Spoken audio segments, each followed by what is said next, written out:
Pasal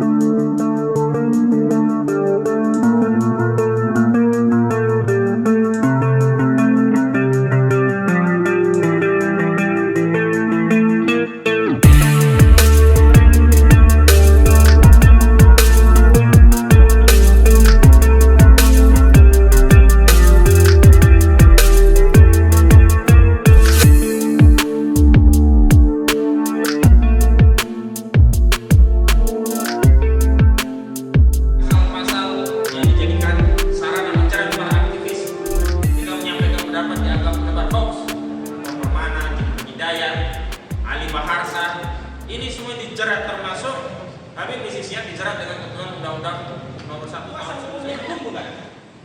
Stafnya Dudung bukan? Congosnya Dudung bukan? Pembantunya Dudung bukan? Apa legal standing dia melapor kalau dia bukan congosnya Dudung, bukan stafnya?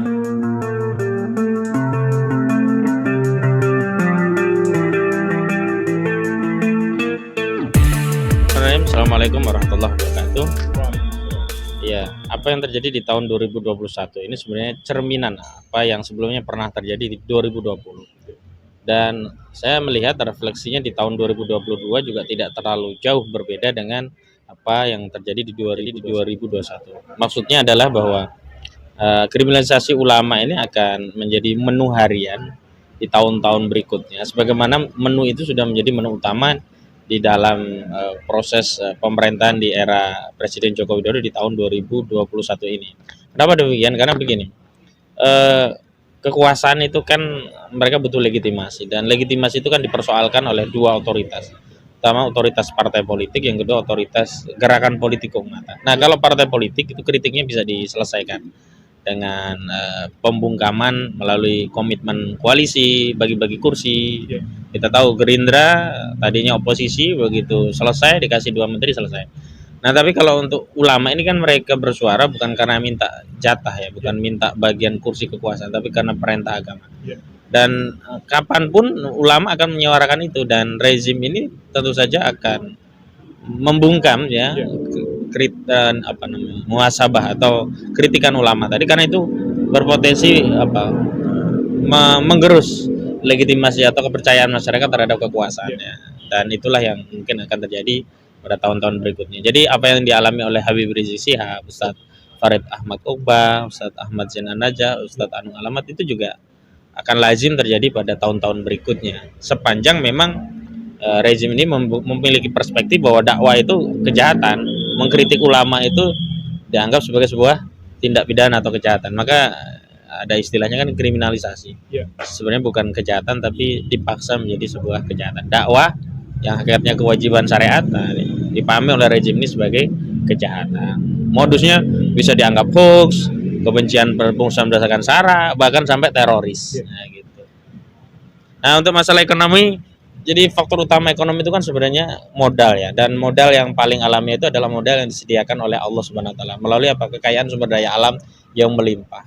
Nah, dalam sistem ekonomi yang sekuler ini kan kekayaan alam tidak dikuasai oleh negara, tapi diserahkan para cukong kapitalis.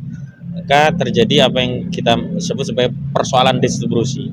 Jadi sebenarnya barang dan jasa itu banyak, tapi tidak merata. Karena apa? Dikuasai oleh segelintir orang. Nah, masalah tanah saja yang lalu kritik dari Ketua MUI, pimpinan MUI ya, Buya Anwar Abbas kepada Presiden Joko Widodo tentang penguasaan lahan oleh segelintir orang, dan mayoritasnya justru mendapat bagian yang kecil. Itu kan jadi faktor kenapa ekonomi kita itu dimiskinkan masyarakat, karena memang tidak ada keadilan dalam distribusi barang-barang yang memang Allah sudah sediakan untuk umat manusia ini agar dibagi sesuai syariat.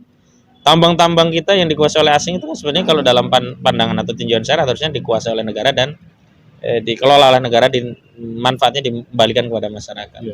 Dan corak pengelolaan seperti itu juga akan terjadi pada tahun-tahun berikutnya gitu. Jadi ya kekuatan asing para kapitalis ya, korporasi yang menguasai seluruh sumber-sumber ekonomi yang paling penting itu yang menyebabkan pemiskinan masyarakat secara terstruktur gitu.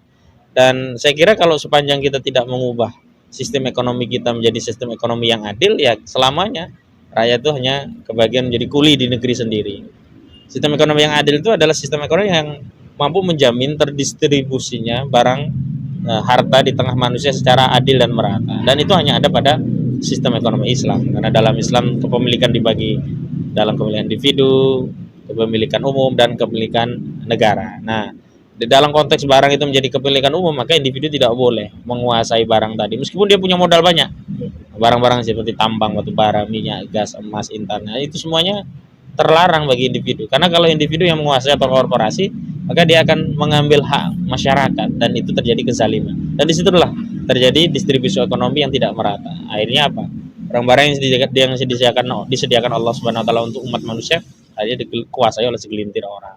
Jadi begitu prediksi saya. Jadi intinya mungkin solusinya adalah bagaimana menyadarkan umat ini tentang wajibnya atau pentingnya kita kembali pada sistem Islam gitu ya. Ya, sistem yang adil yakni sistem Islam, dan dengan sistem yang adil sistem Islam itulah nanti harta di tengah-tengah manusia itu akan didistribusikan secara merata dan kemudian akan muncul berkah. Nah, ini teringat dengan ayat Al-Qur'an yang menyatakan wallahu anna ahlal qura amanu wa taqaw la fatahna alaihim barakatim minas samai wal ard walakin kadzdzbu fa akhadnahum bima kanu yaksibun. Jadi barokah itu bisa keluar dari langit dan bumi kalau apa? Kalau kita aman wa taqwa. Orang yang beriman dan bertakwa itu apa? Ya menerapkan Islam, termasuk sistem ekonomi Islam.